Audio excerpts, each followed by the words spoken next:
Right, I really gotta stop messing with stuff at the start of the stream and just do it beforehand. If someone comes up and then I fiddle, and then it's, been a good 5 minutes. Anyway, so, LSS have been teasing it all weekend, right? Yeah, we have Syndra and Fang's abilities, along with some interesting bordering, right? Kind of curious what's going on there, if it's actually the border design for the Marvel. Well, no, it wouldn't be. Yes, for the Marvel, because it's always the reverse side, right? Or if it's just, image bleeding from how they're trying to do it, right? Without spoiling. Well, actually, no, because there we go. They are the Marvel symbol. Yeah, so I'm curious if they'll actually be a bit, fiery, right? But nonetheless, more importantly, we have their actual abilities, and their actual abilities are pretty interesting, right? And well, Bangs revolves around ability, right? Syndra's is just so open-ended. But both of them have this, whenever you hit a marked hero, create a fealty token, which is interesting because that's very open-ended, right? So the fact that you can create a huge chunk of these fealty tokens and keep them up, as either of you could basically make everything you do draconic, right? Every card you play is now draconic, which is quite interesting leading into their main mechanics, right? But nonetheless, for Syndra, we have whenever you hit a marked hero, create a fealty token, right? So again, we'll see how much things lean into marked, but the fact that they're joint to their hero abilities, we're going to say marked is going to be, a good aspect of the set, not just a draft mechanic. Once per turn instant, pay 3, equip up to 2 Draconic Daggers from your graveyard. This costs 1 less to activate for each Draconic chain link you control. And that, to me, is absolutely insane, right? Because you have the new Majestic spawned for already, right? Which is Blood Runs Deep. This costs 1 less to play for each Draconic chain link you control, right? It's already 2 cost. When this attacks, each dagger you control deals 1 damage to them. If damage is dealt this way, the dagger is hit, destroy the daggers, go again, right? So, just right there in front of your face, it's as simple as, no, not you, swing, right? Then you can play Blood Runs Deep for free. Destroys both your daggers. That's your 3rd chain link. So then you play Syndra's ability for free, and then you go into 2 more swings. And if that's not decent tempo, sets up your Rapture effect, sets up any sort of, draconic chain link effect, it's pretty nuts to me. I wish they had access to Faye and Dromai's specs. Well, they're not really specs. They're pseudo-specs. It's hard because they're joint, right? Red Hot is always what just comes to mind because I like trying to make Red Hot work. But I'm sure they'll get their own version, right? I wouldn't be surprised if we got a Syndra or Fang specialization card, and again leans into Rapture. But yeah, the fact that on a Blood Runs Deep turn, right, you can get to 5 chain links that easy.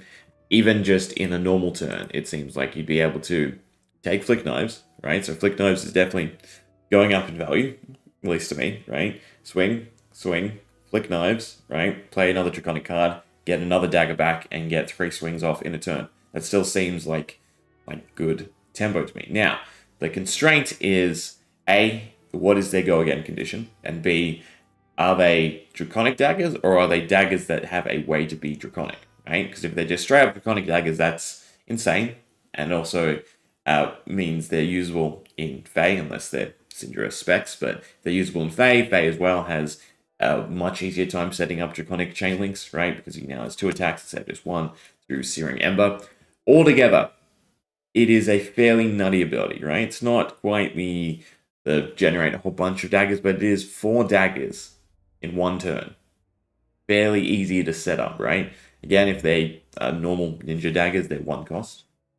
So 4 resources to go into a whole bunch of dagger sport, whether it's bleed out, God, here, why don't we'll do this easy way, instead of me trying to flex my memory, right? We'll just go, ooh.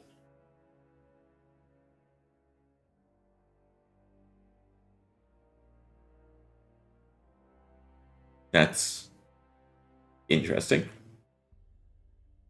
That's something I've turned on, or is Fabry just Fabry for a while?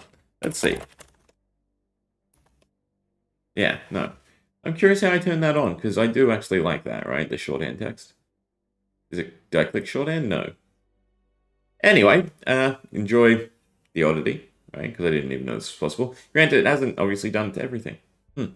So, yeah, no, we'll go with the proper picture cards. Right? So, yeah, there is already a decent amount of daggers support, dagger packages, right? Knives Out. Insane if you're getting 4 swings a turn. You've got, where is it? Not plunge, not blade cuff. Blade cuff. You're still taking flick knives. You don't need concealed blades. You got bleed outs, right? And again, other ways to get easy draconic chain links, because the card will not only be discounted, but then you'll have filthy. You have all these other ways to make it draconic anyway, right? So with your daggers being the only thing that costs 1 blue pitchable, and you get 6 attacks off, right? Without worrying about a card in your arsenal, albeit, if you have a card in your arsenal, 7 cards.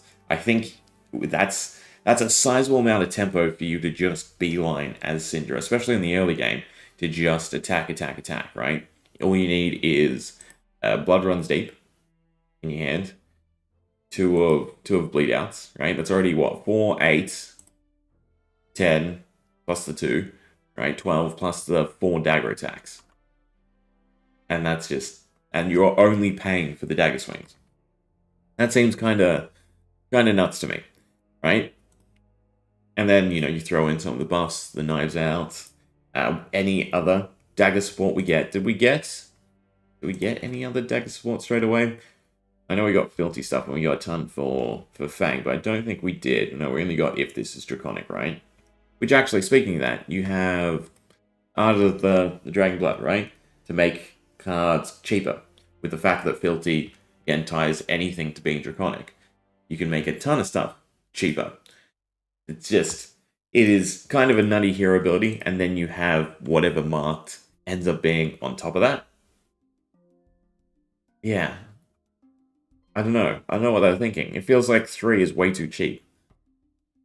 Like, surely they know that 3 draconic chain links is not a hard ask, right? To get 2 dagger swings back. Curious. Again, we still have to see what the daggers are, but still. Beautiful. Right, and then we have Fang, which is a bit more conditional, right? A bit more constrained, but nonetheless still exciting, right? So again, same thing. Whenever you hit a marked hero, create a filthy token. I feel like Arachnes, although we've seen the what was it? Slip through the cracks, as I've been explained. Where is he? Down here. Yeah, slip through the cracks. So we've seen this Chaos Arachne. I'm assuming, right? Guaranteeing. We'll get another version. So I'm curious if his will just be if you hit a marked target, create silver or something like that. Although that might be a bit broken.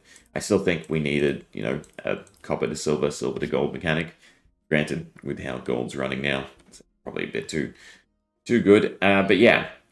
Whenever you hit a hero, create a filthy token, and then if you control, right? So not if you've created, if you control 3 or more filthy tokens, dagger attacks cost you 1 less to activate. Now, filthy are unconditional, right? They don't just pop, so they're instant, they're usable. Destroy this next card you play this turn is draconic at the beginning of your end phase. If you haven't created a filthy token or played a draconic card this turn, destroy this. So, insanely easy to keep up, right? If it was just if you haven't created a filthy token, then I'd say that's a little bit difficult. But the fact that it's played a draconic card, not even, hit with a draconic card, being successful, however you want to phrase it, it is just if you've played a draconic card, right? So the whole idea here is basically you get 3 and you keep 3. Anytime you have more than 3, sure, you can pop it, you can convert something to draconic. But otherwise, you are maintaining 3 filthies and you are swinging as Fang. And you also have the fact that it's just dagger attacks.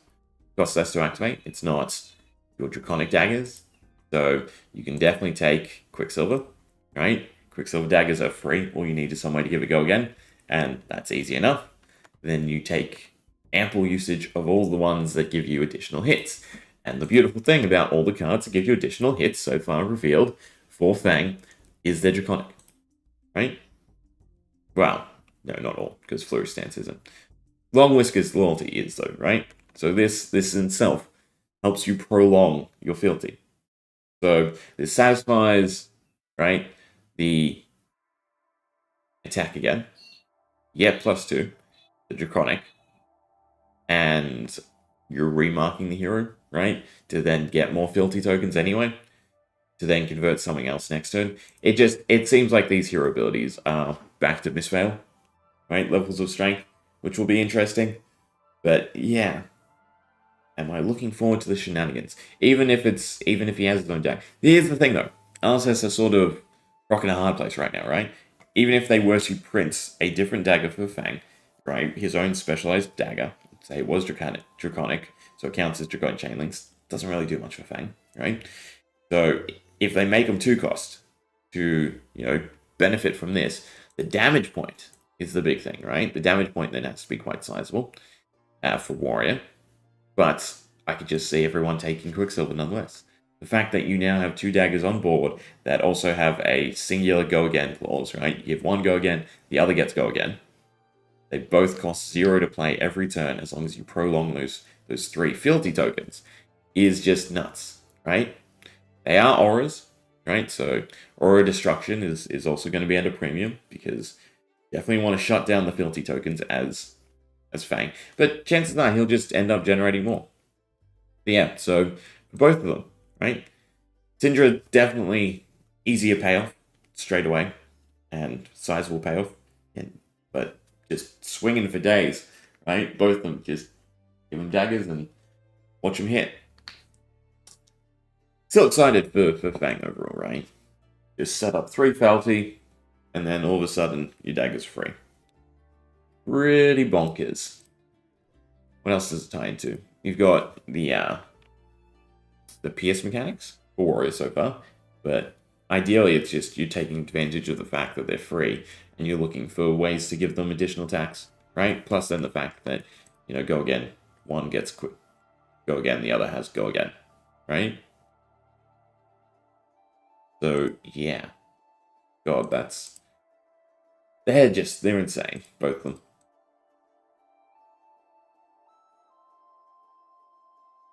Actually excited to try out both. Fetch the mechanic for both. Ooh. Once per turn instant and just passively ongoing. Both 40 HP, both 4 intellect. 3 fealty tokens, that seems like it should be higher. Draw this next card you play. Yeah, no, it's just play a draconic card. Speaking of which, though, yeah, that's what else I cracked open. So far, the other ways to generate fealty, right, it's still unmarked. But not the greatest cards, right? So for the Drakai, for the Emperor, and for the Realm, there are 1 and 2 costs, right? Just your basic stat line attack. Actually, kind of higher, right? Because they're still 4, but they now have a conditional effect. But still, not the most fantastic. It's definitely deny Fang his fealty tokens, right? Because once he has them, he's going to steamroll you. At least that's what it feels like, right? Could be wrong. Counter Fang with just a ton of attacks. Ooh. I don't think we got any other card spoilers at the same time. No. But then, yeah, also setting up the stances. I mean, God, that becomes a tough ask as well, right? Fang might also just be, throws out enough auras that, you don't know what to target with your disruption. Because it's not like Enigma, right, where you can destroy them through damage. It is you have to use your destruction effects, which are a premium, right, to target certain things. You can deny the fealty so that he doesn't have cheap dagger swings, or you deny the setup. And it's probably deny the setup in the long run. Ooh. But they are definitely looking juicy. Well, let's crack some Monarch, right?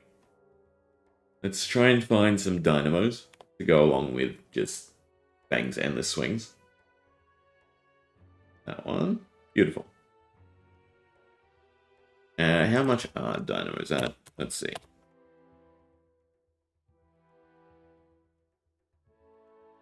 Curious why that's shaking. Interesting. Alright. Valiant Dynamos. Surely with the ability reveal.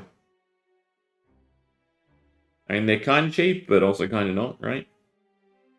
And I'm guessing they're going to be on the rise once again. I can't quite see them hitting the premium, the pass high, right? But I can definitely see them coming back.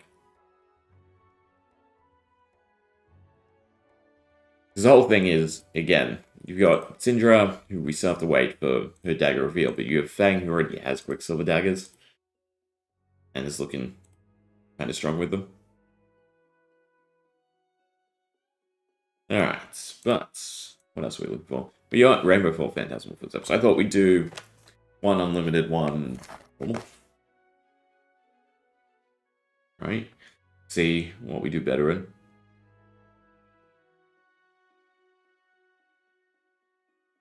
Okay. Let's crack. We'll start with the first edition, right? Because I think finding Rainbow Fall is actually a little bit more exciting at the moment. Especially when, you know, a cold foil is guaranteed. A rainbow foil is not.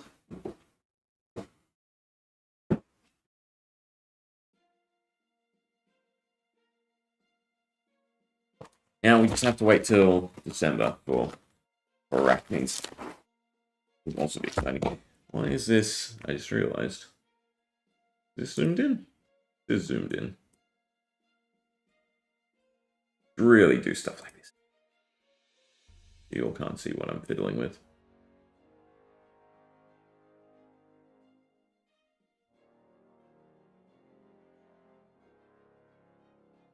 There we go, that's better. Probably more space.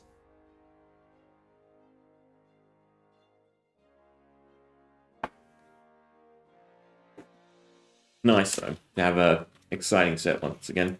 So I wasn't super hyped for Rosetta. But the Hunted is definitely going back to every time I see a spoiler. I just wanna, you know, order another case. Type mentality. Alright. Can't be bothered putting down the playmat, that's fine. Won't get anything too crazy. I'll do something about the shaky cam though. It's in the middle, correct? Well, Cold Foil on top is decent, right? Evanfold, destroy this magic card from your hand. If it's a show card, draw a card. Do you like Evanfold? I mean, the fact that you can tie the banish mechanics into something, right? Into something better, maybe. But I'm gonna say no. Alright, well, I guess we'll go left side. We can find anything else.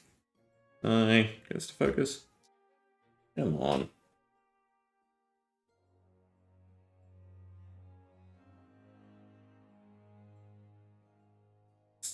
Trying. Oh well. Alright. Let's see. Nada, nada. Good confidence. Red. Good. It sets up the following attack.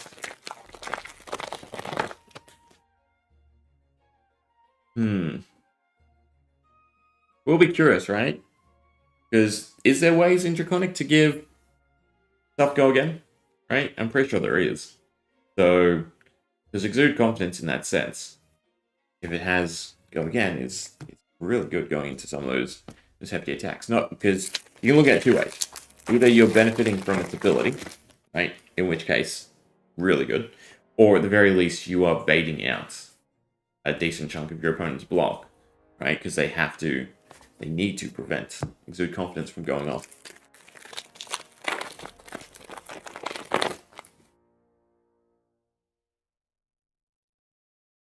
Nada. Well, we want 2 gold falls from the box. Now for Blitz, Dreamweaver's gold fall would be nice. Definitely good for shenanigans.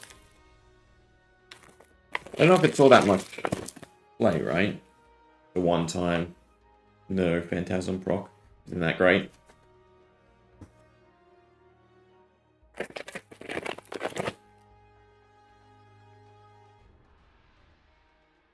Smash, nada. Plow through. Next weapon attack, this turn gains +3. If this weapon is defended by an attack action card, gains +1 until the end of turn. I mean, cards like that with, again, ongoing. We stick with just counters. Right? Per Fang. Little bad they're gone from Blitz. Right? Like they were decent finality. Just something exciting. Go along with the spoilers. Dread Scythe. I mean, it's life gain prevention, so that's something.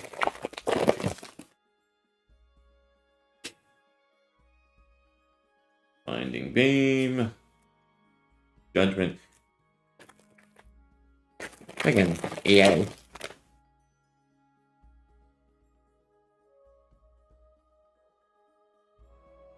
No more plow-throughs.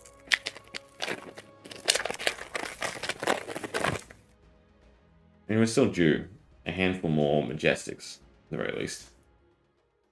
Yinta Yante. Now, this is actually curious, because I saw a video on this, right? The worst card ever printed. And it is. Because it is just below the stat line, right? 0 for 3 on 2. If it was 0 for 4 and 3, with the chance to be 4 and 5, then it would actually be quite the good card. It's funny how just that slight little stat difference. I'd like to do a video on all the amulets from Everfest. We're discussing where they all fall short.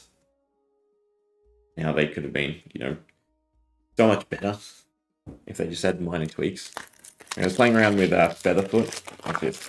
But if this was proccable rather than a passive trigger, and you could stack all 3 on board, I'd love it. But the fact that you have no control or agency over its usage makes it god-awful.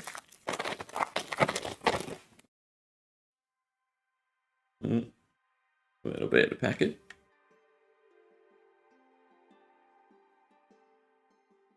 Come on. Nada. Oh, it's stubby hammers, right? It's just attack action cards with 3 or less. Another one. What would make it not bannable? If it was 1? 1 or less? If it was 2 or less? I think if it was 1 or less, it definitely wouldn't be banned. Wow. In saying that, you've got ways to go nuts with it, right? Silver Tigers and stuff like that. Phoenix Flames as well would be interesting. Good Confidence, Rainbow Ball, that's nice. And a Herald of Erudition.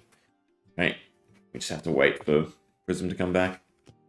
The main draw clause. Another beautiful card with Gold Plexus, right? If you can discount it.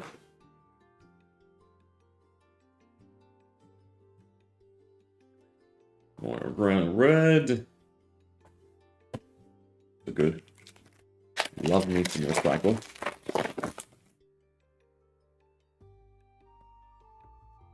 Yeah, Talisman of Doubting. The Rainbow Fall is still sought after.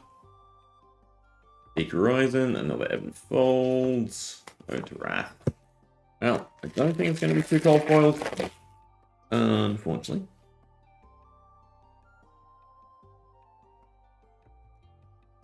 Klloo. And Illumina's Ascension.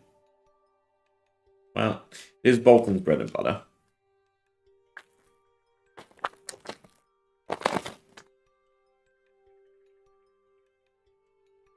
You should actually look into soul shenanigans with that, because I've only ever done it for attacking, right? It's additional, but the fact that you get to put a decent chunk of cards into your soul, right? It's actually set up for some good payoff. All right, second last. At least one more Majestic, I think. Nope. Well, looks like just a singular console. American Hope. Okay. What is the chance of that, right? 2 cold foils, but the 2 cold foils are exactly the same cold foil. Ebonfold, and then Ebonfold. I mean, at least it's 2. 2 junk, right? And we're still, well, we hit 6 and 1, so we're 1 majestic off. Pretty sure I just pulled that out of my ass, but it does feel like it's always 6 and 2 rainbow falls is generally what you're going after. Alright, on to unlimited. Pulls are a little bit less juicy, but we would like to see a rainbow foil dynamo. I have cold foil. Rainbow foil would be nice.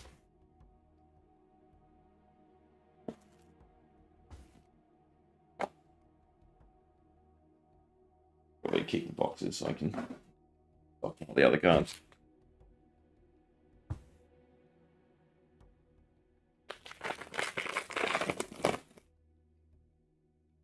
Come on. Still looking at the same spot, I think. Yeah. Still the equipment spot. But most likely a whole lot of nada. And we'll take more exude confidences. Niante. Phantasmaplasm. Look at defending hero's hand, choose a card, then put that to the bottom of the deck, draw a card. They put it, and then they draw a card. So 3 for 9. The sizable hit.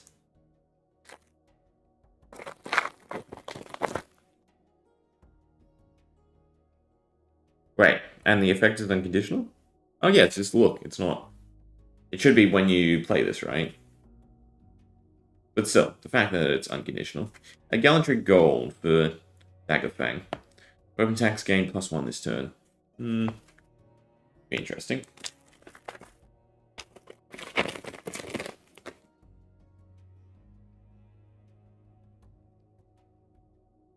Nada. And nada. The middle. And then second last. Nada. And nada. Alright, 1 of 6 for the Majestics. Cool. Arclight Sentinel. Decent find. I mean, stockpile your light cards, right? And when 1 of 3 comes out.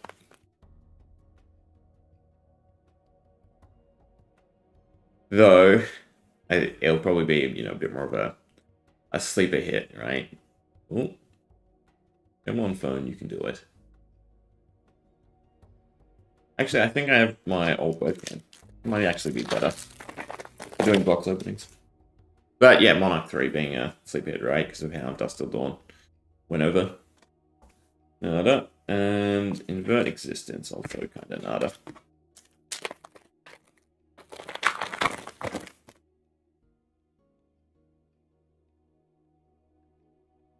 Secret Horizon. No Majestic. I think we're at 3. Can't say much else. Heart of Protection. Blitz. It could still be some booties. Or a library. I wouldn't mind a library. Don't actually think I have the Rainbow Foil. Ah, Deathblade.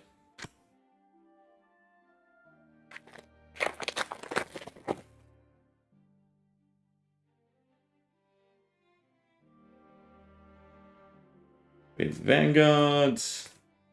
Invigorating. Half down. No real good M's to show for it. Mark of the Beast. Nope. It was just the stat line, right? Mark of the Beast. Yeah, the fact that you get it banished, actually. And then the stat line of 2 for 6. But, nada. Really just go from the back, actually. Thinking about this round. Make it quicker. No Judgment. And a Minnowism. Well, we did get really lucky last time. Right? We got 2 L's? 3 L's. I feel like we actually hit 3 L's. We had Footsteps, we had Eclipse, and then we also got Coldwell. The Coldwell might have been now. You can't win them all. Nada. And another Redan.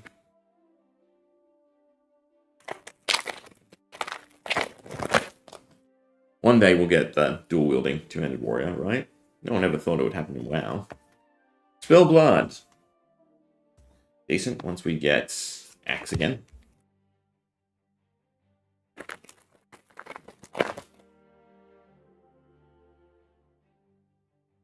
Front line, blood drop. Soul reaping. So a few packs to go. Inside. Nada.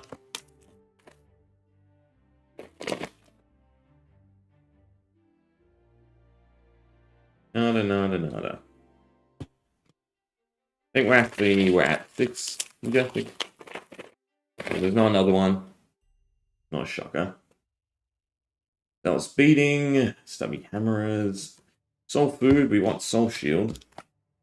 That's the actual good amplifying.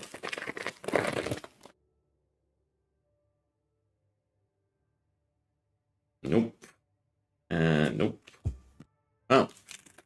Lucky last. Vandals or buff? Let's see. Brandish for the foil. Nope. The Horizon and a Glisten. Oh, the first edition was definitely much better. Still though. Soul food, spill blood, 2 Raydans. Yeah. Mark, invert, Arclight Sentinel, and a Phantasmoplasm. And then for the first edition box, right? Double Evenfold, cold foil. Ascension, Herald, 2 Exude Confidences, which is definitely good. Dread Scythe, getting any of the equipment drops are meh, right? And Bolting Blade. Oh. Spoke about the hero abilities, did some news. We're caught up for Flesh and Blood, right? Beautiful. Alright, well, then back to grinding out Brighter Shores.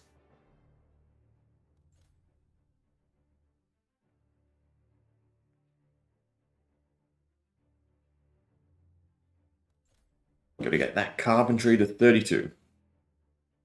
But I do have to clean up my desk. I think I'm still grinding out gold for a little bit.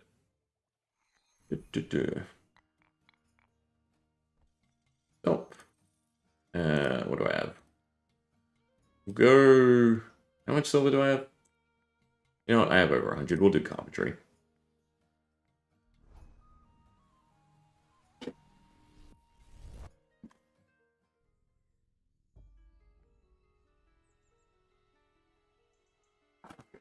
Change the thing on Twitch though.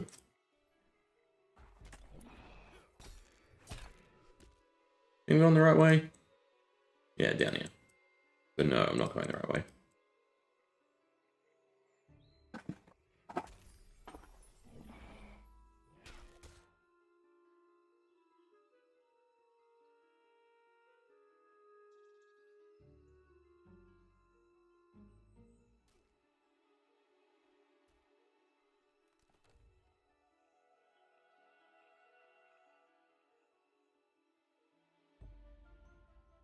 Time to buy the best lumber.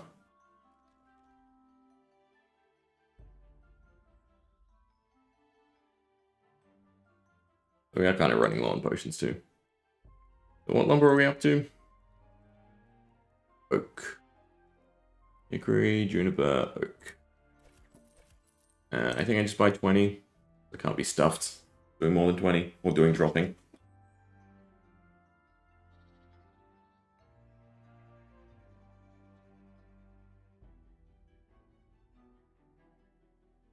Alright, drink the potion. Cut the wood.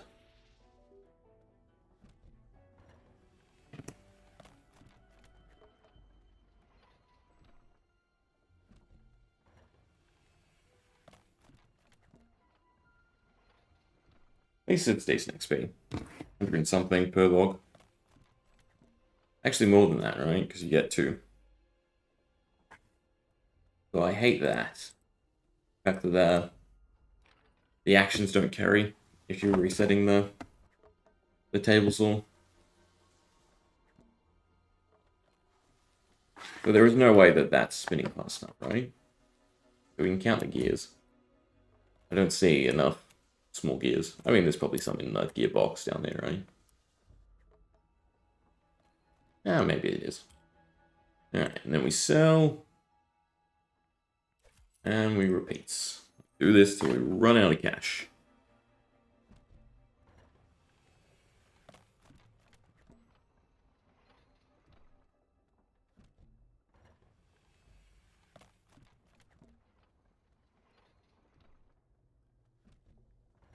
Actually, interesting. It thinks it's RuneScape in terms of setting a category on Twitch.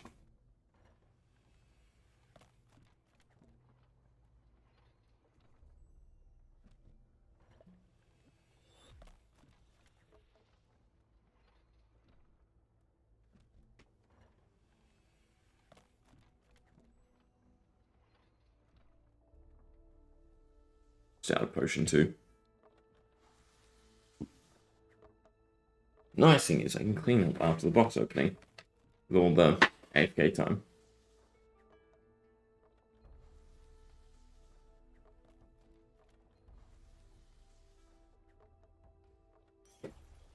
Oh, I got the potion.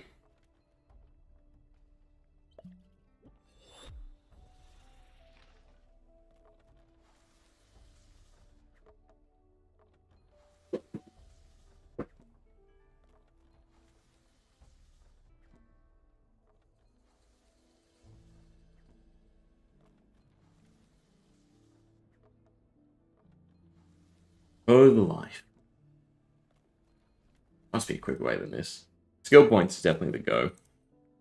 But the question is it quickest to do Carpentry into skill points or to go do something else for skill points and level up Carpentry? I think it's pretty much just going to be run out of money and then continue. But I think we can do the main quest-ish. Yeah. Nullify the corruption. 8 woodcutting to clear the brambles. I've seen the beasts. We can actually go do him. We'll do this for a little bit and then we'll do the quests.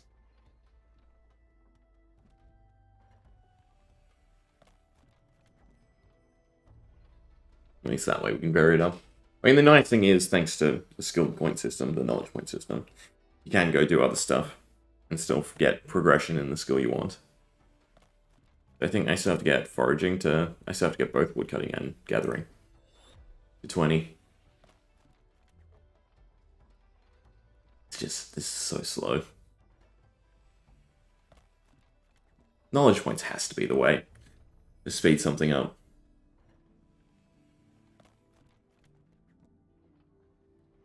Wait till you're back.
At least we're staying above 100.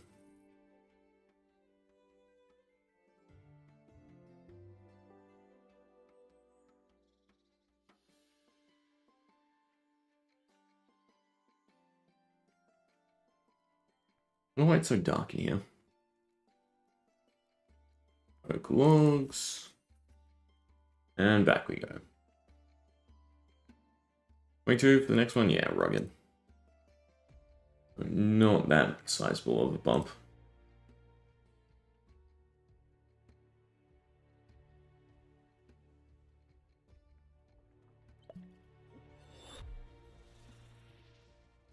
I feel like doing gathering and getting knowledge points might be quicker overall for Carpentry.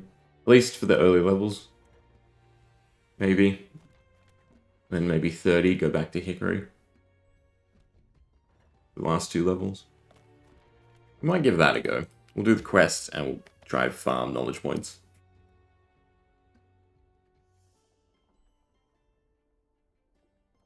Bring our backpack space.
You get 1 tick of knowledge or activity, it seems.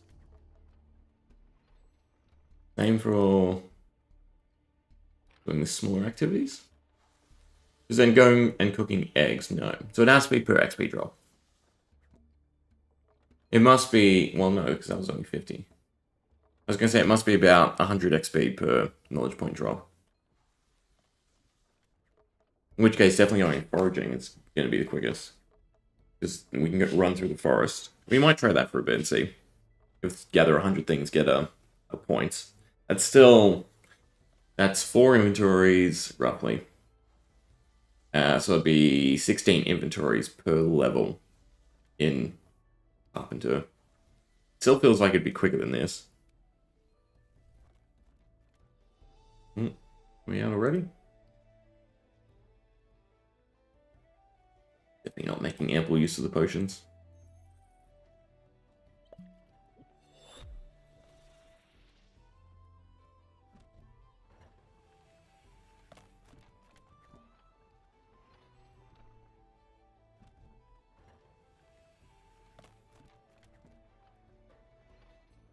We are definitely getting 1 of this action, right?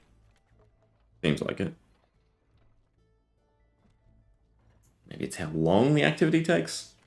It might be set amounts per workstation rather than what you're doing.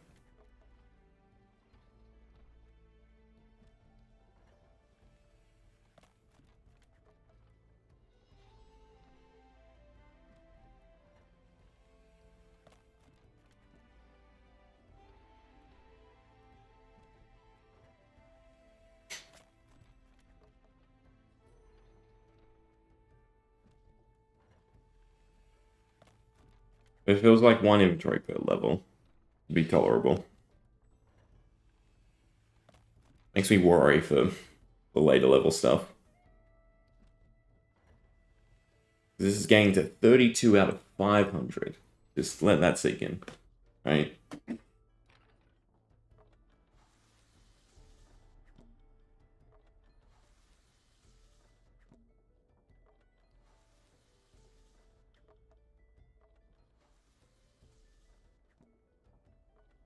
Seven levels to go.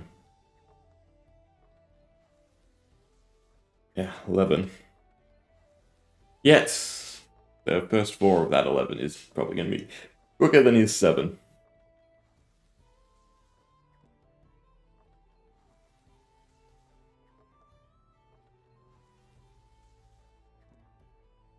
It's got to be go get knowledge points.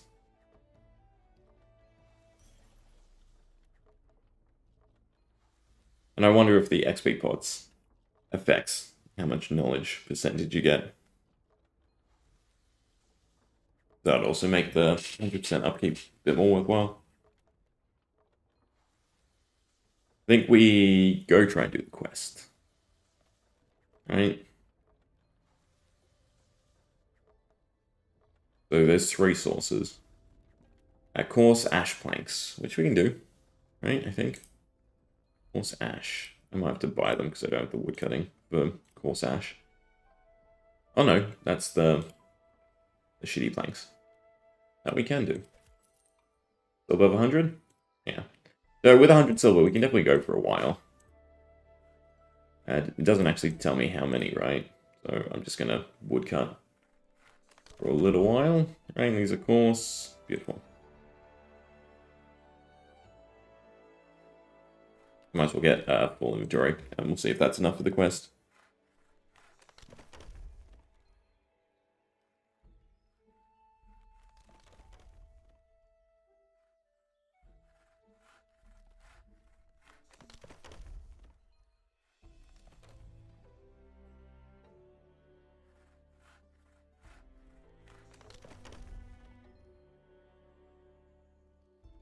These harvestable? No, they're just carrots.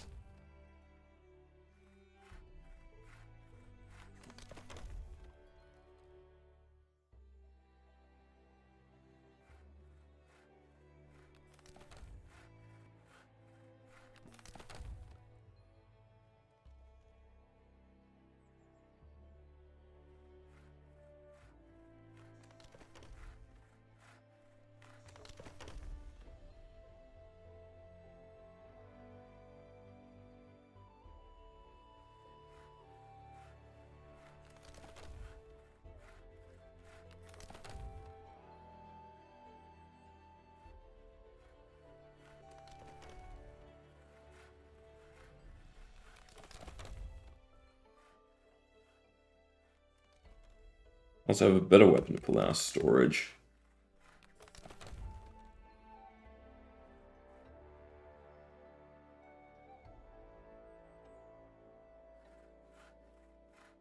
Alright, but we'll make the coarse planks.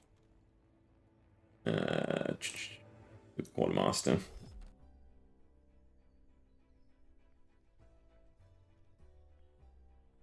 Was it that? Withdraw all of that.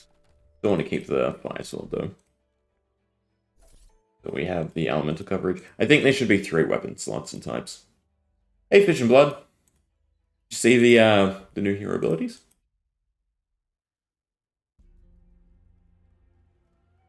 They're looking mighty juicy.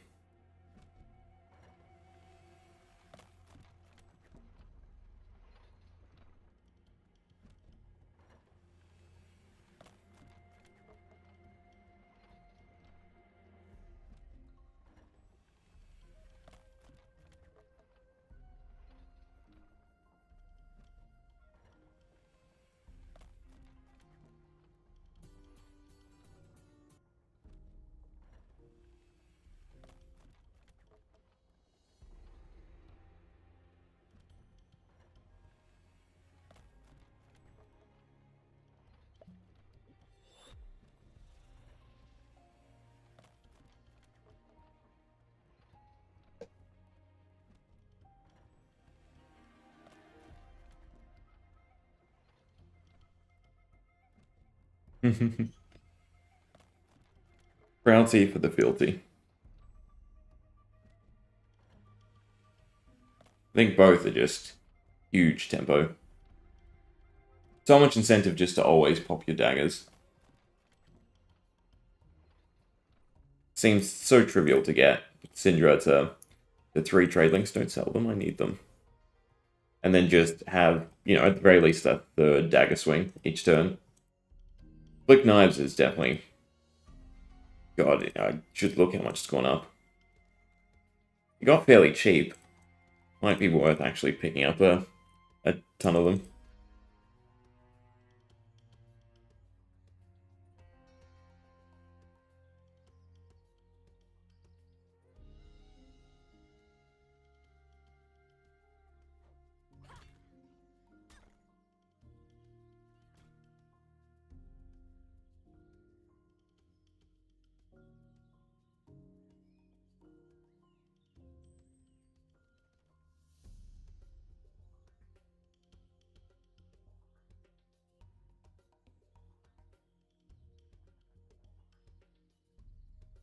Yeah, it's still only around $30. Granted, doubled since it's low, right? Since Cinder was revealed. But I feel like it still has a ton of room to still go up.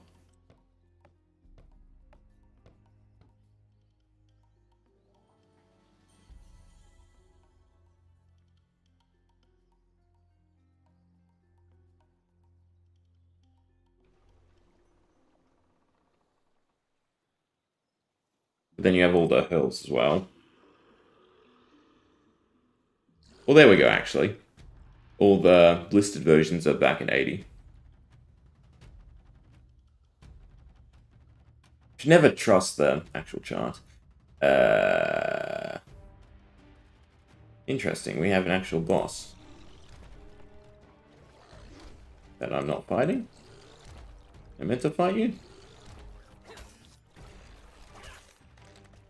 What are you weak to? Fire. Wait, vulnerable or no, immune to fire? Guessing I want to fix this. Oh, that's actually cool. And then he's going to have surface at one of the sides and attack too.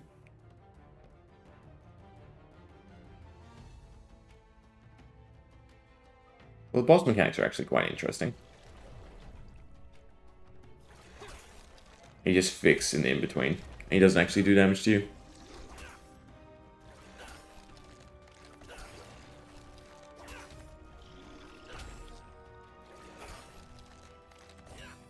Granted, it suffers from the same thing as most of the combat in Rider Shores. That is, things just have way too much HP, it seems.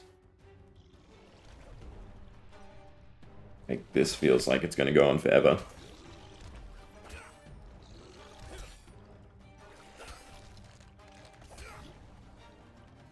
Well, it seems damage in terms of how long it takes him to cycle around. Hasn't been to this side yet.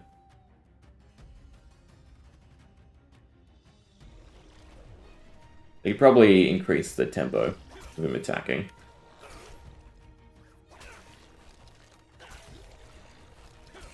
Oh, there we go, he's doing a bit more damage now.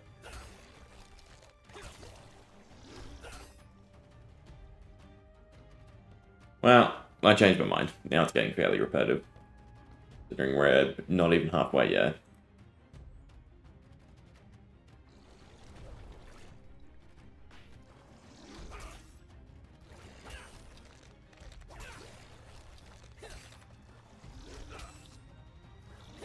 More heroes.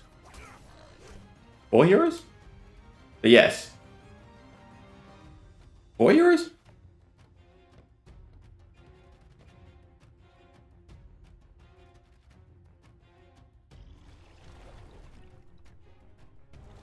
I don't remember anything being said about 4 heroes.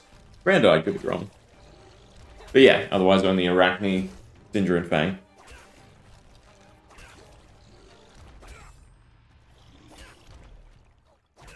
I mean, most people think Dromai will have a sneaky slot in there. Just not be part of the draft rotation.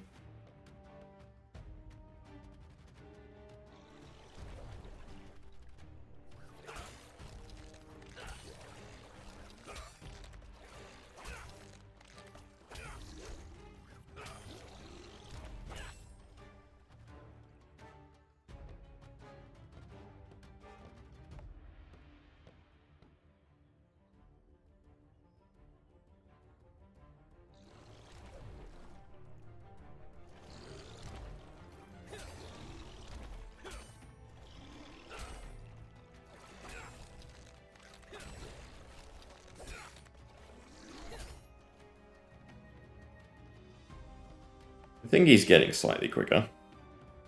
Not by a lot, though. Oh, right, yes. Yes, for the bundle there was 4. Completely forgot about that.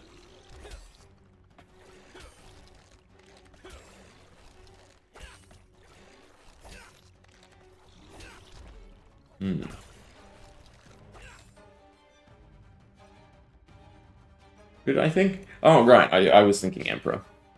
Yeah, it's just a Blitz version. Coming off the back of, Rosetta with all the wizard support. I see them just printing a, a non-foil normal version of Emperor to go in the box, the bundle. Considering it's only the young hero. But, yeah, who knows? Dromile Emperor, that'd be my money.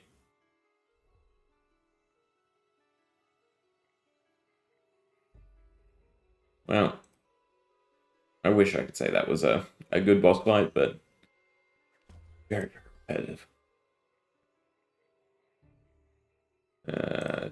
Juniper, anything else? No.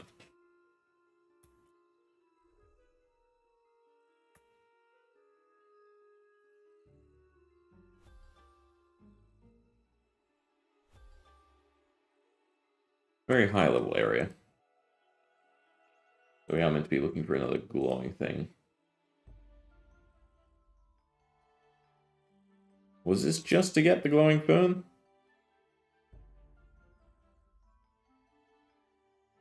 Yeah, I found glowing fern, I guess so. Alright, on to the next boss-like creature, I guess.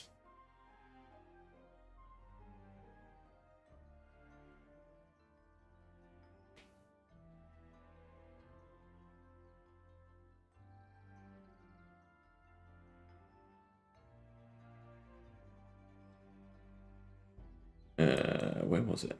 This way. Two-edge clearing. I think the teleport is quicker. I don't actually remember where the teleport is.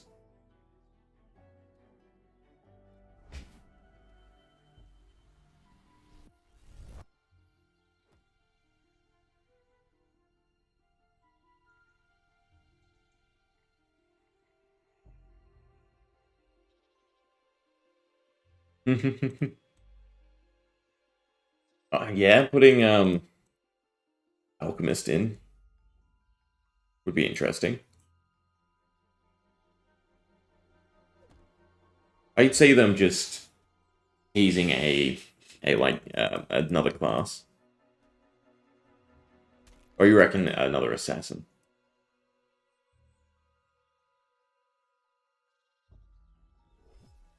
You have to forgive me. Not super engrossed in the lore.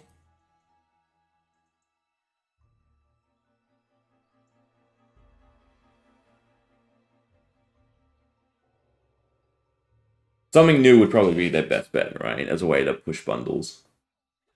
I don't think the sales for any of the supplementary products are ever going LSS's way.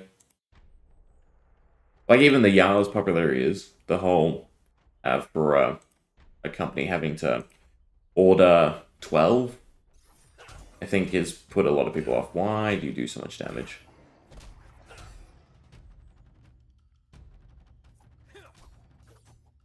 At least I have time. But I'll run out of... Alright, I get the gist of this boss. We'll see if I can do enough damage, otherwise I definitely just have to go get healing pots.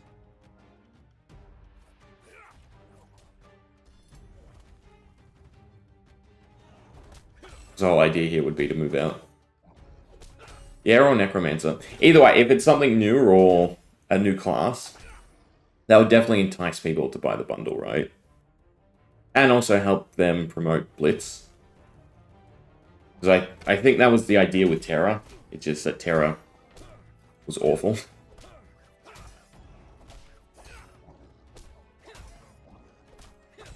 Yeah, I should have brought health potions. If I buy health potions, this boss is easy.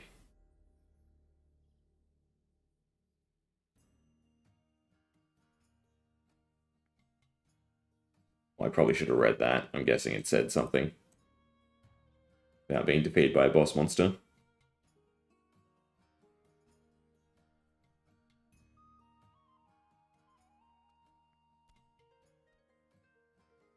I'm thinking 5 will do me.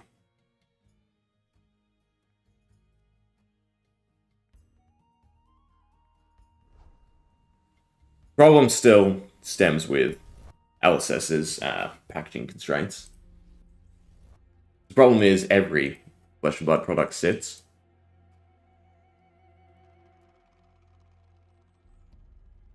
So at some point, LSS kind of needs to take the hit and keep the pricing, but go to smaller package sizes. Like, it's a pain in the ass finding the Jarl, and I guarantee the Jarl sells out no matter where he's stocked. Just stores don't want to take the chance. Having to buy a whole set of 12.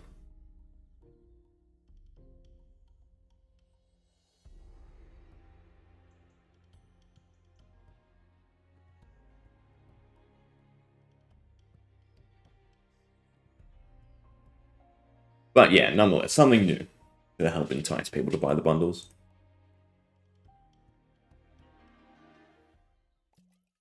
Alright, we'll try this again. I can heal up whenever he goes for his special attack. Although the first few I'm going to use the axes.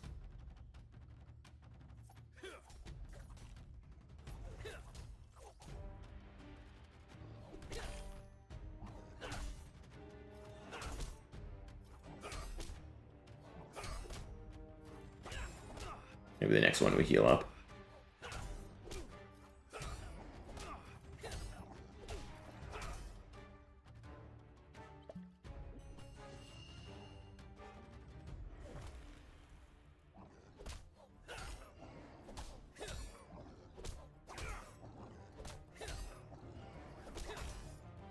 Seems like we'll be fine. Just don't kill me before the next one. You might kill me before the next one. There we go.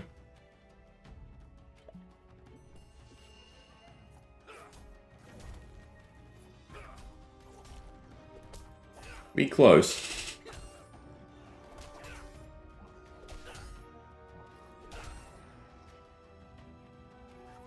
Well, that was done with me. Done with the character. I think we've got it.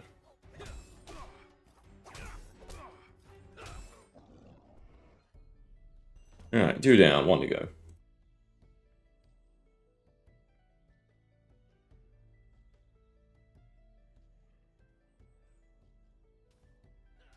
Somewhere the brambles are blocking.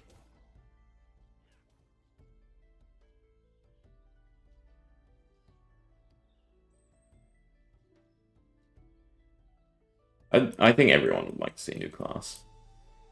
That'd be the most exciting.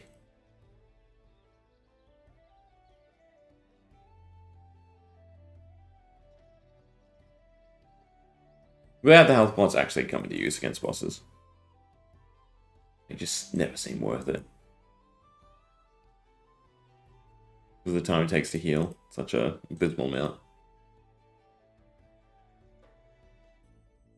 I think cooldown but instant use would have been better.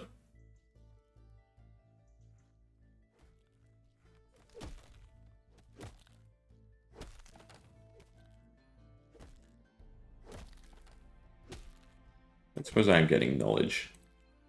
I think no matter the XP drop, you get knowledge. The questing is decent. Out before the shades.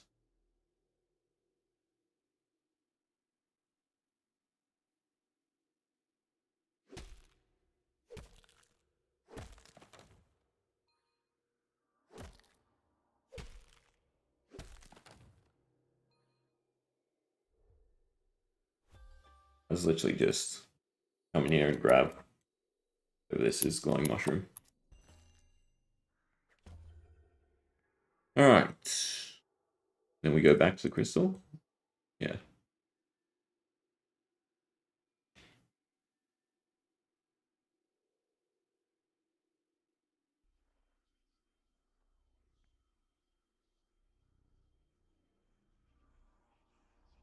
We just use all the different items on it.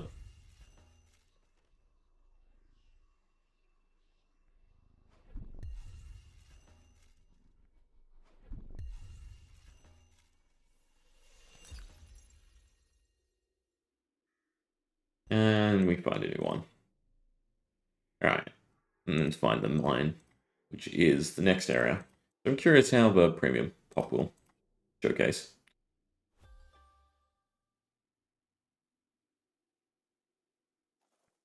Very, I don't know, it feels like each segment of the quest should probably reward something and feel like an accomplishment. It doesn't really feel like much.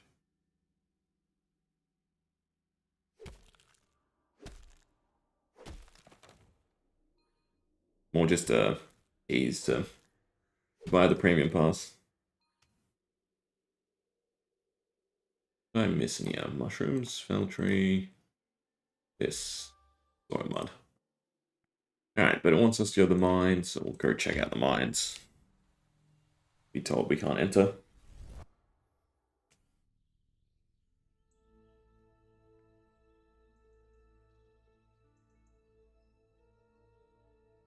What's the mine? Up here, I think.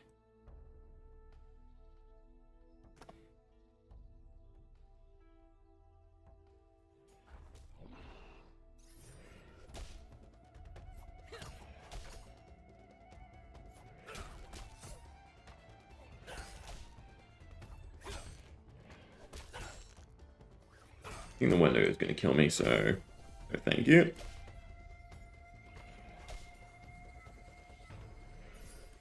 Yeah, they're level 33 now. Beautiful. Love out-leveling content.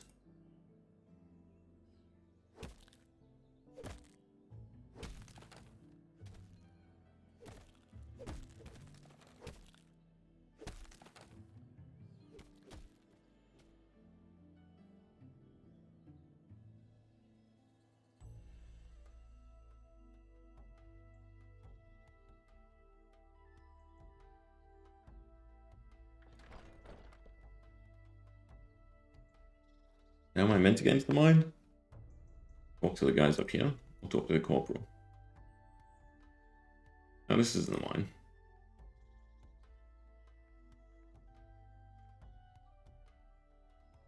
Mines of... Feels like that's the mine, but I guess not. This is the mine? God, I'm confused where to go now.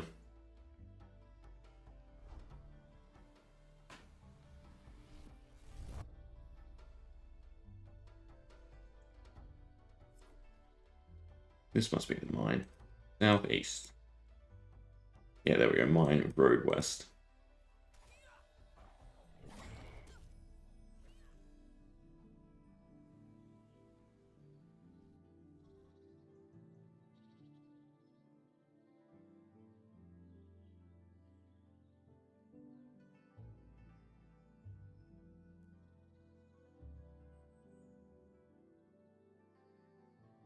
Assume the corporal or something will be there.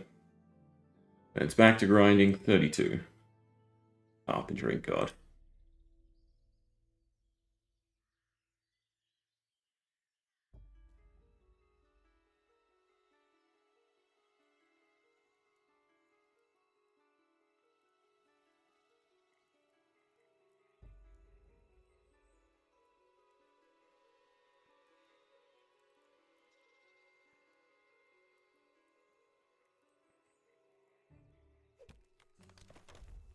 This the mine?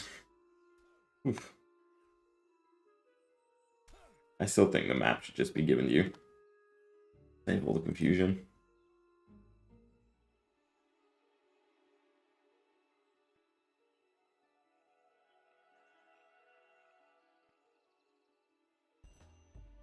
Alright, and then go talk to Captain... Yeah, wherever he is. Assume he's the guy back in the middle of the forest.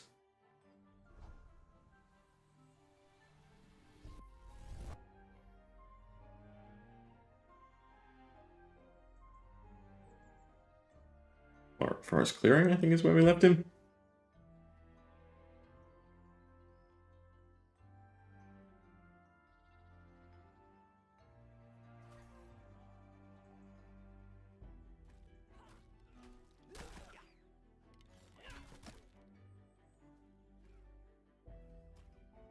Nope, he's disappeared from here too.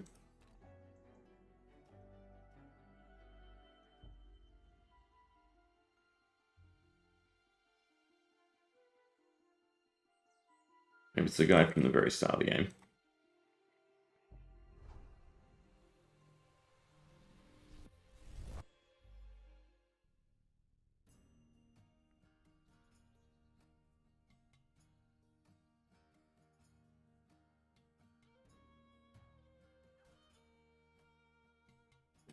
No idea where I'm going. Oh, there we go. You.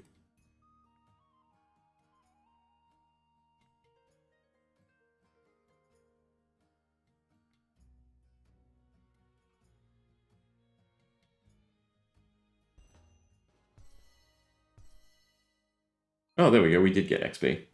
All the way to 24, which I wonder if it's going to be a full knowledge point. No, you don't get any knowledge.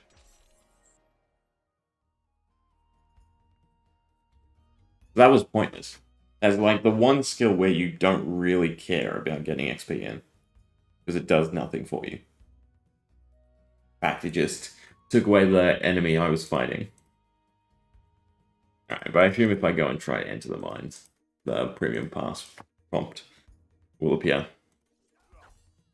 The question is, what do we do now? For one, I have a whole inventory of logs I should probably go sell.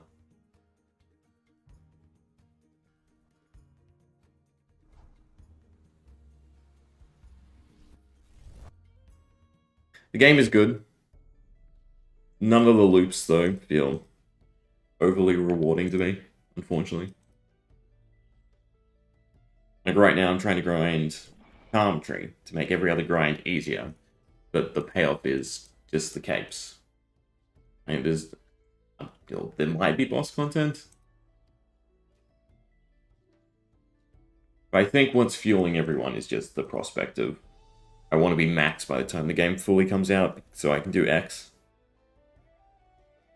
When we have no actual understanding of what X is. So nonetheless, I will definitely add K skills while Leagues is on. But I also understand the storage system a bit better now, and it is also not enticing. So wherever those strange stones are, yeah, they act as bank spots, which still means that the bank spots are kind of far in between. But it's not this perfect system either.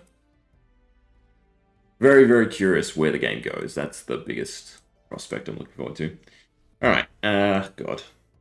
I guess we'll get gathering and woodcutting up. So gathering, we can harvest hailberries. Now we have to look on the map for where hailberries are.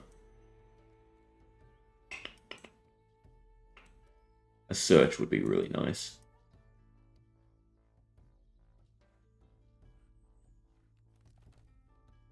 I know we passed some.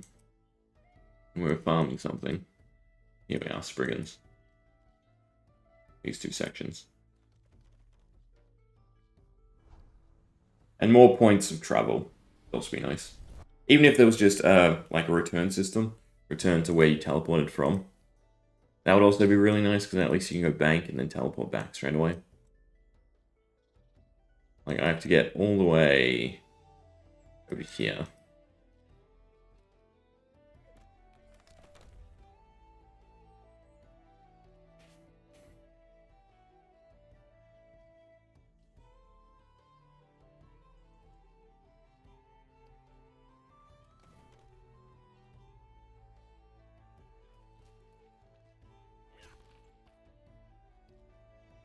These give decent XP. So I'm just going to go to foraging. Yes, these give 84. They are for the XP pots, but the loop for foraging was in the hundreds, which is just significantly better. I mean, I still want to get everything 20 though. No, I don't, because I don't want to have to waste the knowledge points.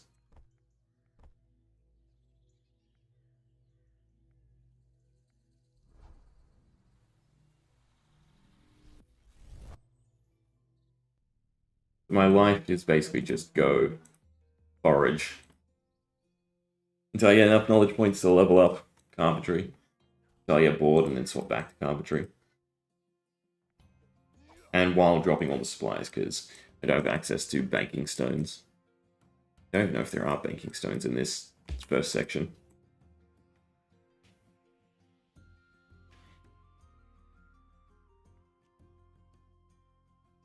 Yes, the XP rates overall need a overhaul.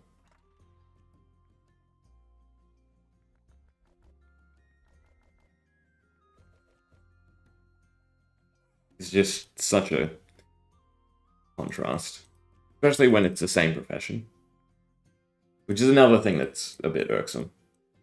Right, you have your production profession, you have your gathering profession, which then goes into it. Granted, I actually like Chef a bit more, right? Because you need a little bit of fishing, you need a little bit of gathering. And gathering also goes to Alchemist. It seems like Zone 1 is a lot more cohesive than Zone 2. Zone 2 is basically woodcuts to carpent. Forage, because it's there, I guess, right? And some of it leads to alchemy. And then just fight because you can. I think the biggest thing that I would like to see changed, and probably won't be changed, right, because it's a core mechanic of the game, but any overlapping skill should just be made universal, right? There should be one set of combat. Any type of gathering is the same gathering, right? Still, limit the tools to the area, limit the tools to the unlock. Maybe do a reputation system instead of a level system, but I'm doing the same thing twice to 500. Yeah, no, thank you. Alright, but the loop for this is fairly simple. Forage, Bell Plant, Forage Water Lily, get a ton more experience than whatever we can get. I don't have the pond net, I need to go buy a pond net, and then I can do this a bit more efficiently. And let's just basically run back and forth between these two areas. Just do loops. By the time I've harvested everything, we're done. We get a decent chunk of experience. We get 1 knowledge per item we pick up. The only issue is dropping all the items.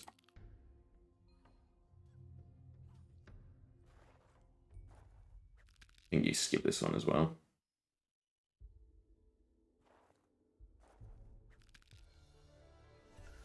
And then we just put all the points into Carpentry till Carpentry levels up. But if I can throw the water lilies into this, I think the timing should work out. So that should probably be my first stop, is going and buying them. Going and buying a pond net, which I assume is going to be an exuberant amount of silver, like usual.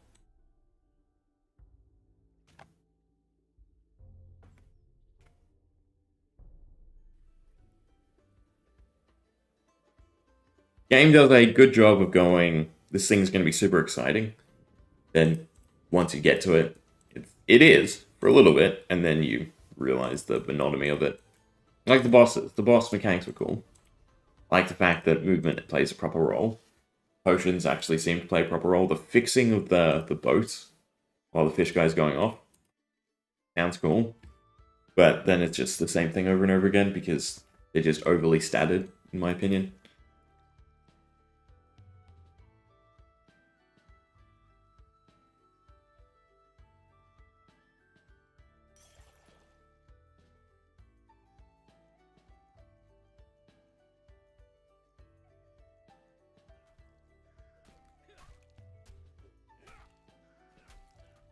The node system is beautiful for gathering and collecting and everything like that, right? I mean, heck, WoW did it after how long? Node system for combat? No. I mean, it's very WoW-esque at that point, right? It's the same principle. All combat is specific, all mobs are specific. So, you know, they introduce rare mobs and mobs with unique drops. There will be a frenzy to go do them. But till then, it's just tedious grinding.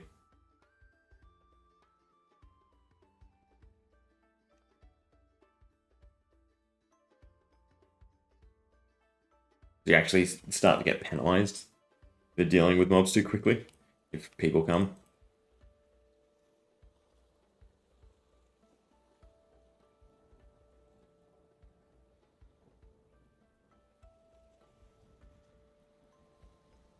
And also the drop mechanic.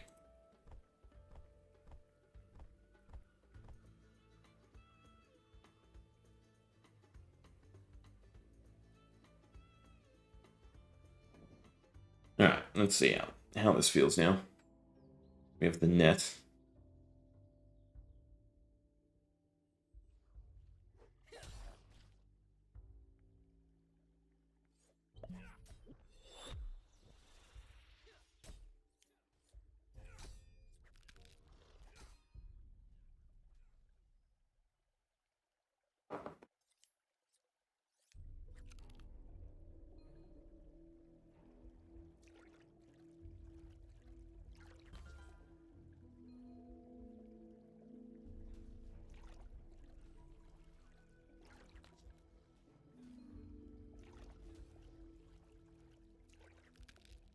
The clearing.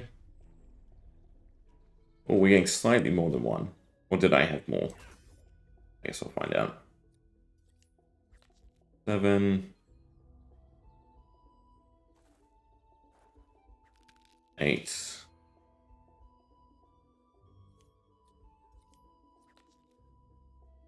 It might be from the water lilies, because they give 150. It must round in that sense then.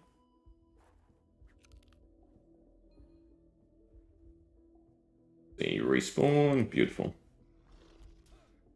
Although that's the wrong one to loop, no? We started with this one. Although the water lilies seem to take their time. No, there we go.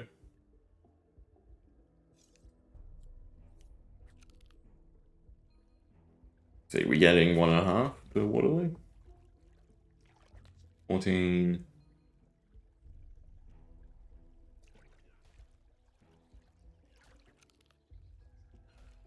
This is definitely quicker than doing carpentry. But yeah, so we are getting 1.5 from the water lilies. So it is worth finding something that gives slightly higher experience.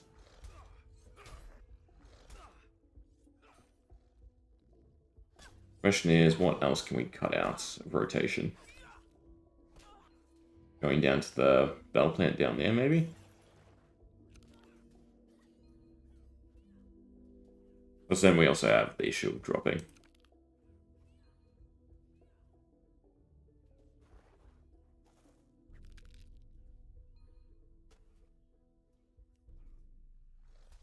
Yeah, and then this one's back. We can cut down the one down there. Well, I think I'd rather the bell plants because they give more experience.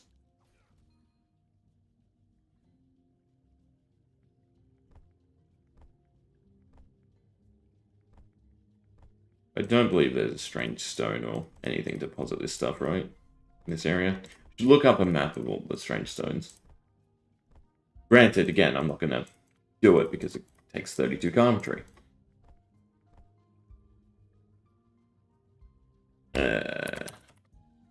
Strange stone. Bots. Bright shores.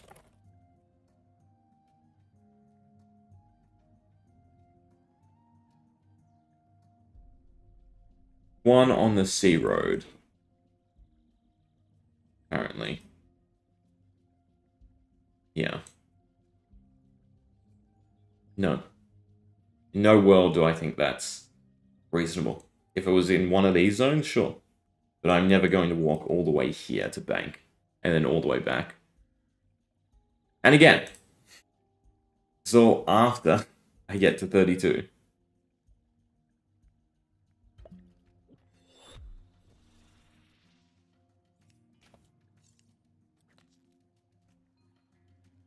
And I still don't think there's any point to this, because I can just go do combat, which you probably want to level up anyway. Then get silver to then buy materials for whatever grind I'm doing anyway.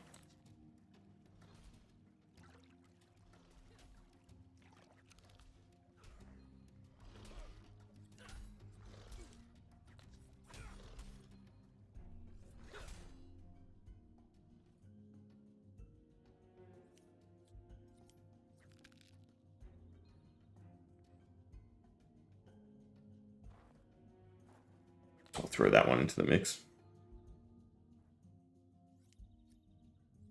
Timing-wise, it's not important, but it's an extra 10 XP. This is definitely going to be the quickest way to 32 carpentry.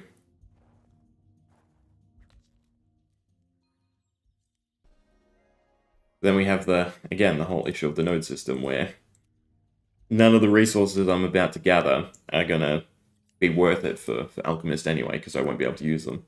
They'll be too high level.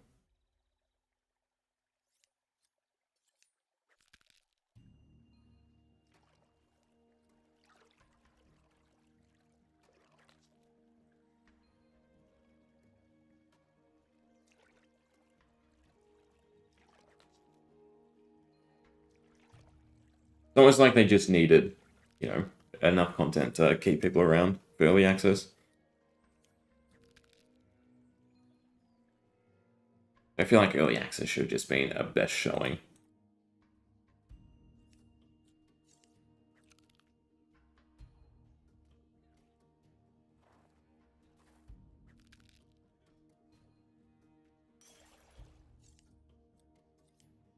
I don't even think I need to pop this, right? Because we're grinding out knowledge points. We're not really grinding out foraging. I should time it, in all honesty. Once we get to 50, we'll pause, and I think I'll time how long it takes me to get the other 50%. Right? Because then we can work out how long getting to 32 carpentry is going to take me. I do think this... Actually, no, I think detective is the fastest method. But I know I'm not going to be playing this throughout, the next month. So I don't really see a point in grabbing the pass. Grab this potato.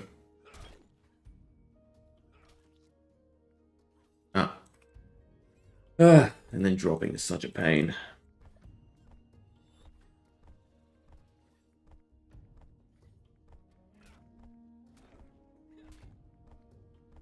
Is there a setting for dropping? Special attack, escape combat. Open backpack, close, do first action. I almost want that instead. Right, and then this should open. Although now I have to double click on all the gathering stuff. But I can set them up if I time it correctly. Alright, so we'll start from... Yeah. No, I don't put that one in rotation. We'll start from this spell plant. Okay, so we're at 50 on the knowledge. The question is, how long is it going to take me to get to 32 carpentry? Timer. Oh, stopwatch. And forage. Do that one. Can't see this one, so I move over. Forage. Skip the bell plant down there. Forage. I gotta remember to set up the activities.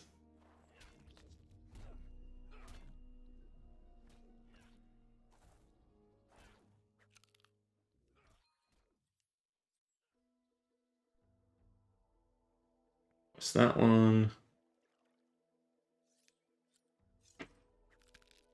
Harvest this one.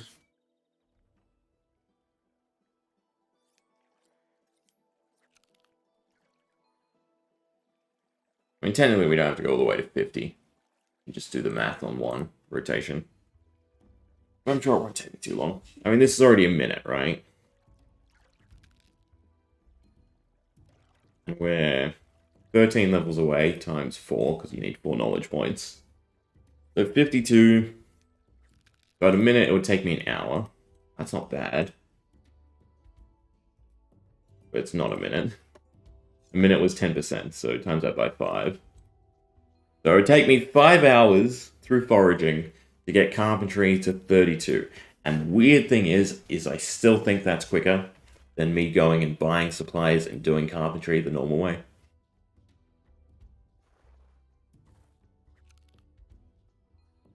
And the payoff, mind you, is then to make all these other professions slightly better.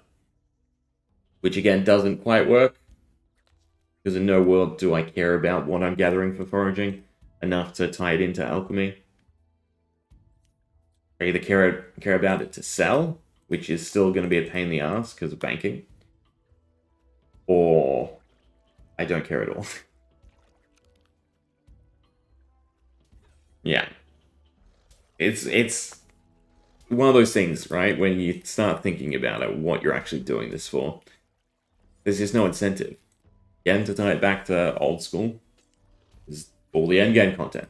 I want to do all this, so I have the prayer points, so I have all this to go and be able to do this boss. And if I'm not an Iron Man, again, it all equates to gold, which is similar to this game, but there is no player trading, right? I can't go buy the half-made products for Alchemist from other players, right? And save myself a little bit of time. And mind you, it would be a very little bit of time that you would save, right? Not doing the grinding yourself and just buying the pastes. Ah, look at that. And now I have to factor this in as well, how long it takes me to drop every single item in my inventory. You can't drop and do stuff at the same time either. This grind is going to be insanely long.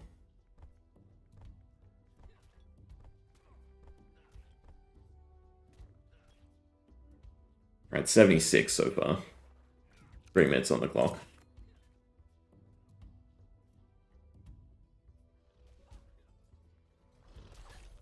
I'm sure if I get foraging high enough, there'll be a better thing to grind out to. In terms of experience. But I'd almost rather just buy the hickory and leave the game for, seems like 3 days. I got to 27 just by FKing Alchemist.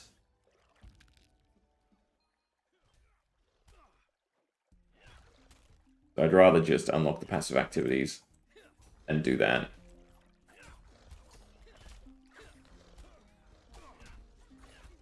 What's the next one? 25 for stools.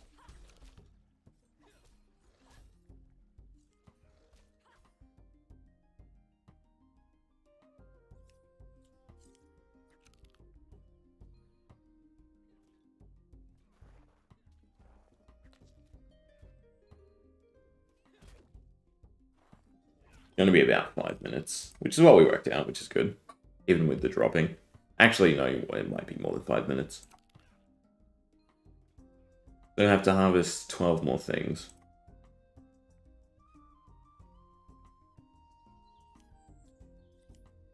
I mean, we can go compare professions. How long it takes to get knowledge points in different things. This definitely seems like the quickest, though. For the level, it's definitely the highest XP rates. Like, there's so much setup if I were to do cooking.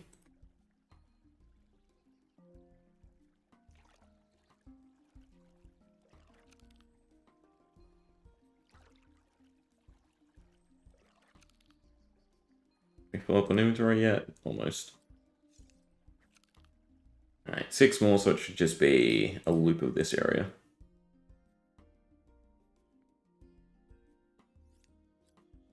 Opening this menu to forage and click would be perfect if I could see into the other maps. And I could set it up properly. It's like that. What they even call bell plants? Yeah, that bell plant was super awkward to try and, you know, do perfectly. Because its position was just so close to the entry. Alright, but this will be the last one. Knowledge points. 5 minutes and 40 seconds to get 1 knowledge point for Carpentry that I was about to spend on Alchemist. Where's my calculator? Alright, so 5 minutes 40, we'll put it into seconds. 340 seconds per knowledge point, currently. Now you need 4 knowledge points for a level. That's already a huge amount of time, and I need 10 more levels.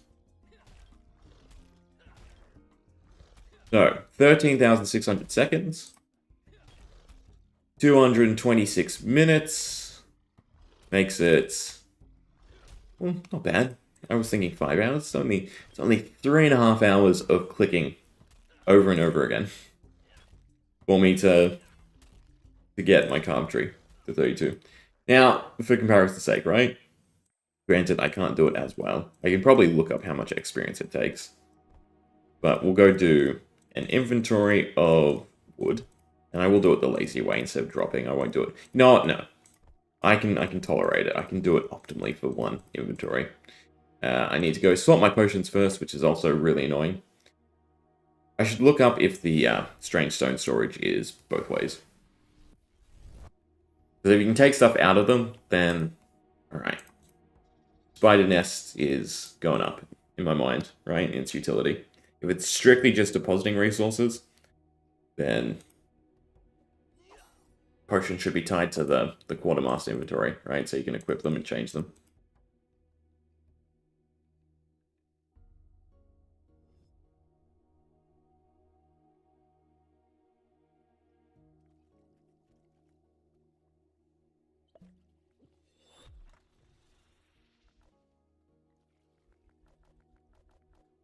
I'd have a full inventory, so we gotta simulate a full inventory. Teleport back to the forest. And this is not to mention if I run out of silver too, in grinding out the Carpentry. I hate that you have to run past the Wendigos. They couldn't have thought of better placement for the stones. Same with the tuning stone being in the middle of goblins. Wherever it is. Cool. This is meant to be an inconvenience, so you have the option of fighting clicking the spell that everyone has access to, which is a no-brainer, or teleporting back and running to the one in Hopeport. It's that middle mentality between grinds and whatnot. I'd rather just find equipment that I don't have to tune, is what I'm trying to say, than go through all the extra tasks to get slightly better equipment. Alright, we'll start the timer from here.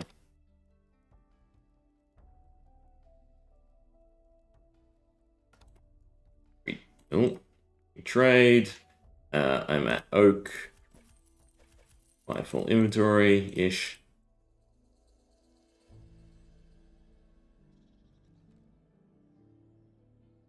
Problem is I have to do the math on the experience. We go here. We drop half the inventory.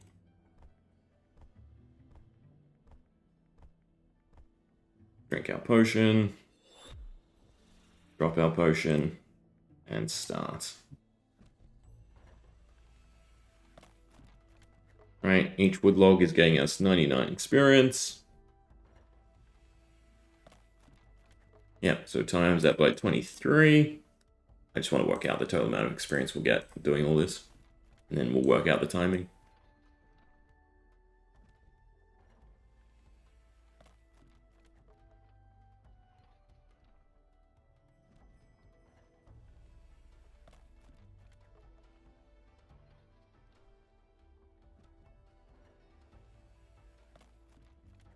Well, to be frank, you know what I didn't double?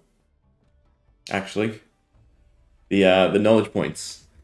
I had to double it, so it wasn't 3...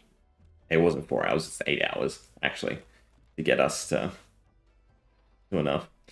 So it's 10 minutes 80, so 11 minutes 20 to get a knowledge point from Foraging. Which was 4k experience, so I have to get more than 4k experience doing this inventory in less than 11 minutes 20. Actually, I guess this will end up being quicker. But I think already it's going to end up being quicker.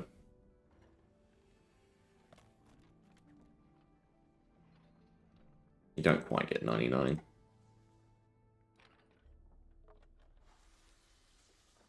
And then this is 49.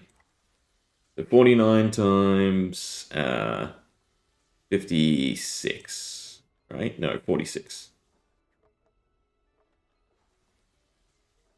So processing this all would be almost equivalent to a knowledge point. Or I guess it just comes down to timing. How long it takes me to process the entire stack. And then you also have the issue of, maintaining the potion. And that's a big glaring problem, right? Because XP shouldn't be equivalent. Knowledge point should definitely not be the way to go. So this should be a lot faster, right? I'm talking like 2/3 faster. But I have a feeling it's not going to be.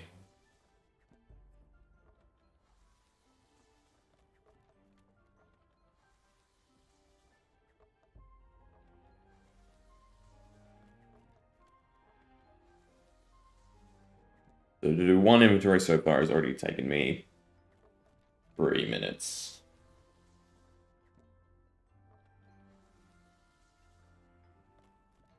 So I'm counting that one. I'm just going to drop it.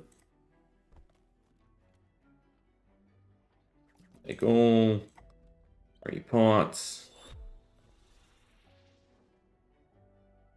Convert again. Problem 2 is foraging will get quicker and quicker as well. Whereas it seems the XP rates as we go up in wood from Carpentry is not that fantastic. Oh, actually, I unlocked the next one, didn't I? Yeah. I guess we'll do this again with Rugged and see if there's a change in experience.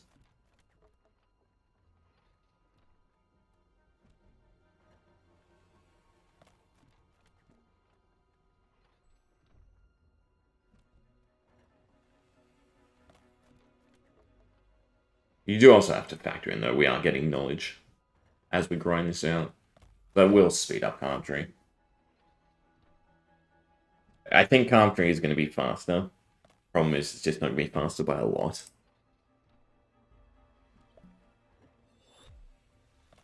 Which then that begs the question, do I want to level up 2 skills at the same time? Or level up 1 skill in slightly faster?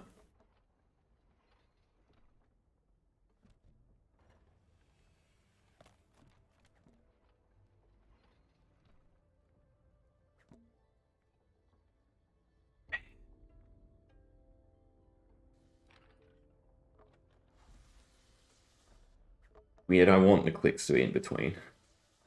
I mean, for sales and everything, you definitely want it to open the menu, because you don't want to have to go through dialogue. It feels like the left click first action for a lot of things should be changed, or should be settable, right? If I can set the merchants to be open to trade rather than talk, then I'd much rather have the left click.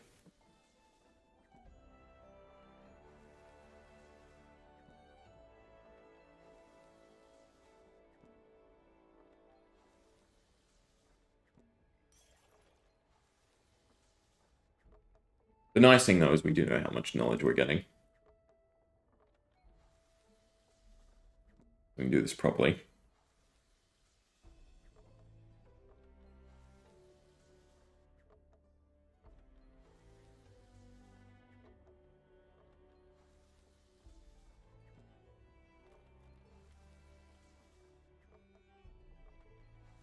At least foraging is active. That's the other thing I'm going to say.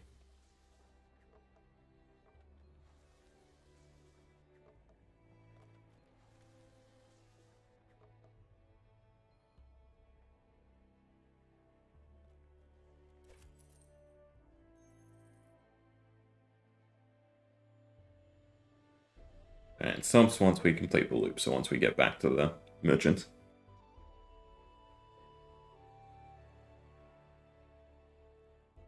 Alright, so 11 minutes 20 versus 6 minutes 40. Yeah, roughly the same amount of experience for now. Yeah, and as we level up Carpentry, the knowledge points are definitely more worth it. But we also get 34%, so a third of the way.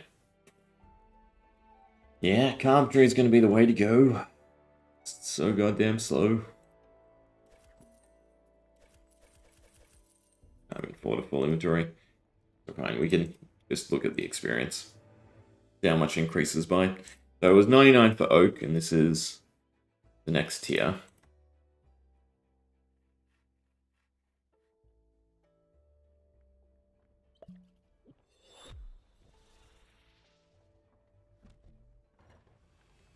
$99 becomes $115, so that is sizable.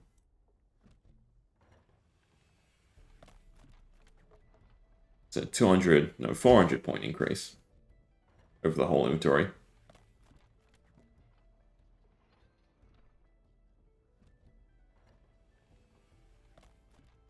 But then I have to go grind silver again. And this jumps up to 58. Which is also a 400 point increase, so jumping up a tier gets you an extra 800 experience. Which is nice. This is my life for a good several hours. It's equivalent in knowledge points, so it's 4 cycles per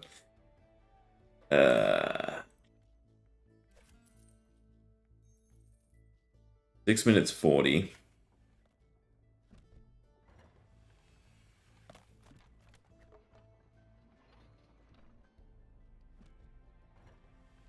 Six minutes 40 times 4 times 10 divided by 60 divided by 60. I'm still looking at 4-hour grind here. So every 3 inventories gets us a knowledge point, so slightly less. Might as well do this properly.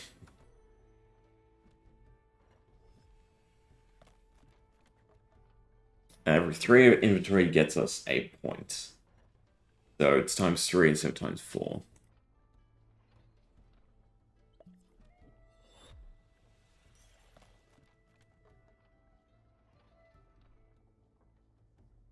Root. 3-hour grind of carpentry. Get us storage boxes to get us slightly better skilling.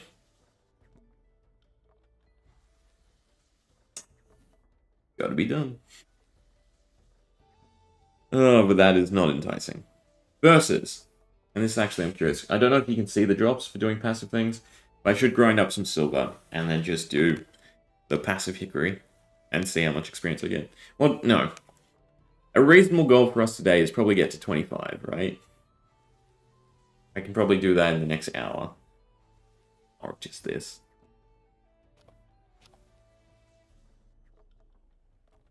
No, I can't.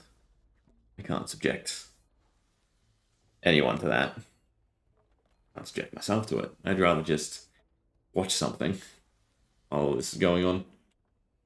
Ugh.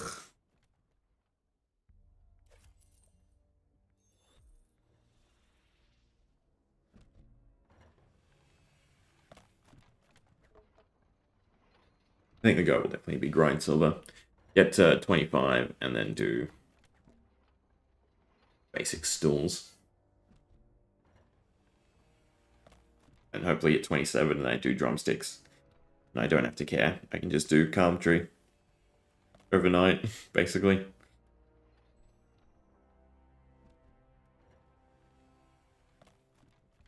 Seriously, 4-hour grind to unlock your first big thing.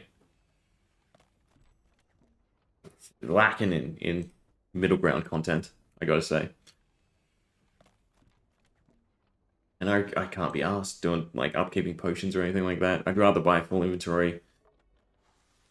Which actually, that begs the question, right? So an XP pot saves us silver, but not necessarily time because I'm wasting a full inventory. I have the rates, so you lose 3 experience per. God, I need more calculators. So 3 times 46. And then I didn't look how much you lose doing a log. I think it was 105, right? So 105 is a 10 difference. So you lose 138, you lose 438 experience, 368 experience, God. By having the potion instead of a slot. No, by not having the potion.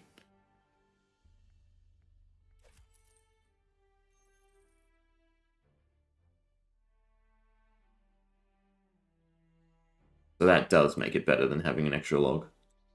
So it is more optimal to have the potion up instead. The question is, do I have the potion up the whole time? Do I care about having the potion up the whole time? Is this actually that sizable of a difference in the long run? No, it's not. I'd rather not have the potions. It was 105 plus... Was it 55? Plus 55. Minus 368. So I lose 153 experience a trip by not having the XP pot. In the grand scheme of things, yes, going to 500, sure. Currently, cannot be asked. At least that way I can do it AFK. Heck, I can buy half an inventory instead, although the shop isn't set up for half an inventory, and I don't have to worry about dropping either, although that would add a lot of time because of the movement.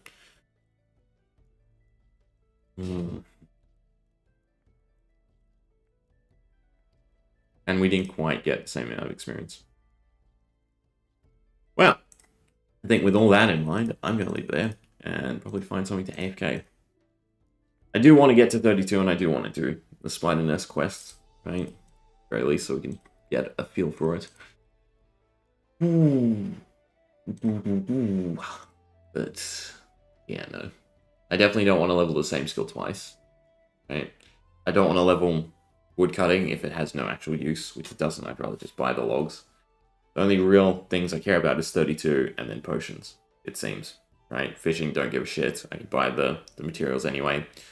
Cooking has no use other than gold. I can get that through combat. So really, the only skills that keep me entertained and incentivized are combat and carpentry, but past 32, I won't give a shit. And alchemy for the potions. The slightly improved combat, which I'm not going to waste potions on combat, right? Because the XP pots don't actually matter. Wealth is actually a decent idea, though. Yeah. Interesting.